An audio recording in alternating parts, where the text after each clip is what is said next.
Here is the non-spoiler review of the film Kesari Chapter 2, The Untold Story of Jallianwala Bagh. Telugu movie review acted by Akshay Kumar, Madhavan, Ananya Pandey, Regina Cassandra and other actors etc. ఇంకా ఓవరాల్గా ఈ movie 18th April థియేటర్స్లో హిందీలో release అయింది. ఇప్పుడు నిన్న Friday నుంచి ఈ మూవీ తెలుగులో కూడా థియేటర్లో రిలీజ్ అయింది. మినిమం పబ్లిసిటీ కూడా ఇవ్వలేదు. తెలుగులో రిలీజ్ చేసినట్టు ట్రైలర్ ఒక్కటే చూశాను నేనైతే. థియేటర్ ఖాళీగా ఉంది. నాతో పాటు ఒక 10 మంది ఉన్నారు అంతే. నాతో కలిపి 11 మంది ఉన్నారు అంతే. ప్రమోషన్ కూడా సరిగ్గా ఇవ్వాల్సింది. ఇంకా నేను రివ్యూస్ లేట్గా ఇస్తున్నా కూడా జెన్యూన్గా ఇస్తున్నాను అనిపిస్తే మా కంటెంట్ చూడండి. మా కంటెంట్ నచ్చితే లైక్ చేయండి, షేర్ చేయండి, సబ్స్క్రైబ్ చేసి పక్కన ఉన్న గంట సింబల్ క్లిక్ చేసి మా ఛానల్ సపోర్ట్ చేయగలరు. ఇంకా story plot plus points minus points rating ఇస్తాను కాబట్టి చివరి వరకు చూడండి నా వీడియో. నేను రేటింగ్ అనేది చాలా తక్కువ సినిమాలకి స్టార్టింగ్లోనే ఇచ్చేస్తుంటాను రేటింగ్. ఇది ఎందుకు చెప్తున్నానంటే ఈ మూవీకి కూడా స్టార్టింగ్ ఇచ్చేస్తున్నాను రేటింగ్. 5/5 ఇవ్వచ్చు. అంత బాగా నచ్చింది సినిమా నాకైతే. ఇప్పుడు ప్లస్ పాయింట్స్ విషయం మాట్లాడుకుంటే Akshay Kumar acting, Madhavan acting, Ananya Pandey acting బాగా హైలైట్గా నిలుస్తుంది.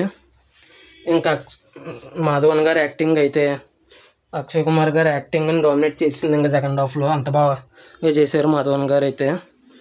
ఇంకా అనన్య పాండే గారికి కూడా చాలా రోజుల తర్వాత ఒక మంచి రోల్ పడిందని అనిపించింది నాకైతే. రెజినా కసాండ్రా కూడా ఉన్నారు కానీ ఆవిడ తక్కువసేపే ఉన్నారు రెజినా గారు, కానీ పర్లేదు.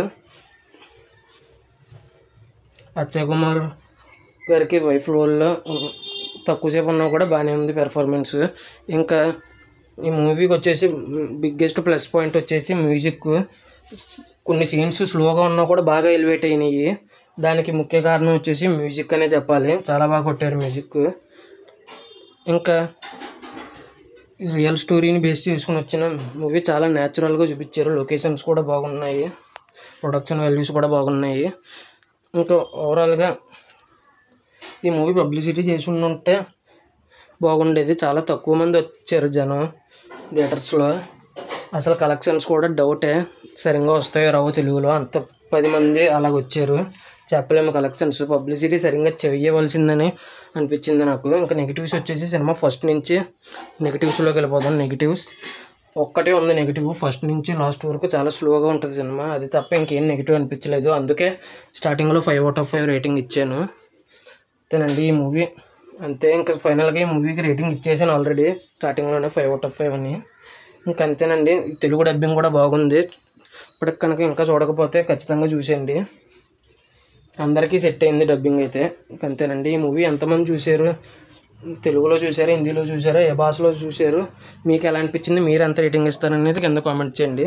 నా ఈ వీడియో చివరి వరకు చూసిన ప్రతి ఒక్కరికి పేరు పేరున థ్యాంక్స్ ఫర్ వాచింగ్. జై హింద్. Signing off. Bye bye.